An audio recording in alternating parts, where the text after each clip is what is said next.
Hi guys, welcome to the channel. In today's video, I'm going to show you how you can save your file in Canva. So this is a project that I completed on Canva. This is a thumbnail that I made and now I want to save. So first you need to change the name from here. So I'm going to change it new and then you need to click on this share icon on the top right. From here you can see an option of download. Click on that. And here you can see option of file type. You can download as JPG, PNG, PDF print, SVG, but it is in premium. And you can download as GIF and MP4. So I want in PNG. And then you need to click on download. If you want transparent background, you simply need to click here. But that options are only available in premium. So I want this one. And then you need to click on download. And after that, it will be downloaded in my PC.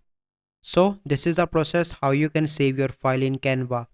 So I hope you find this video helpful. If you find this video helpful, must like this video, subscribe to our YouTube channel for future videos. We'll see you in the next video. Thank you. Have a good day.